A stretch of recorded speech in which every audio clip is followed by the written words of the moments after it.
Banahaw, tsaka Cristobal.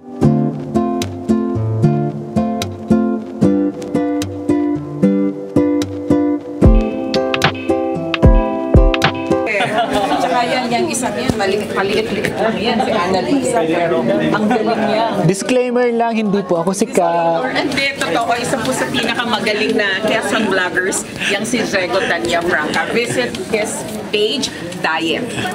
Diba? May tanong ako kay sir. Oh, sir, sige sa Sir, ngayon nandito na yung Flavor of Quezon sa farm ko. Ano yung vision mo sa collab na to?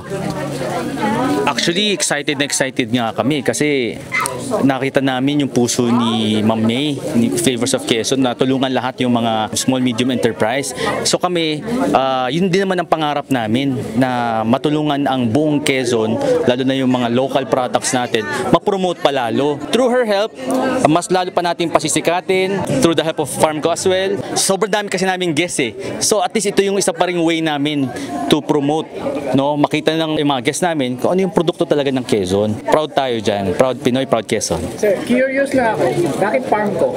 Kasi gusto natin na pag-aari ito ng buong taga Quezon eh. Diba? Farm ko, diba? Pag nag-farm ka, diba? Sabihin, ikaw mayaman, diba? Ano yung vision ng farm ko?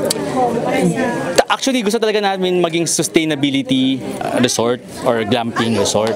So, hindi lang naman kami glamping, meron din kami mga agriculture, meron din kami mga aquaculture, poultry, ganyan. Yun talaga yung gusto natin. Patulungan din yung mga farmers, ma-promote yung mga produkto nila.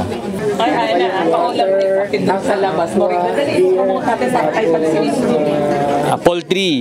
Yes. Diba? Tapos ngayon, nagkaroon din tayo ng partnership with Crayfish.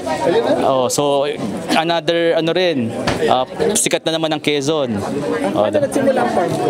Nagsimula to bilang agriculture lang talaga, at saka gusto talaga natin mag-export ng mga fish. Napunta na tayo sa glamping na nag-viral na rin eh. So, nagtuloy-tuloy na rin lahat. Yung farm ko yata ang pinakasikat na resort sa Quezon. Hindi. Pero, ano ko lang, ano yung unang-unang tanim nyo na sinabi nyo, ito na yun, simulan na natin, tuloy na natin?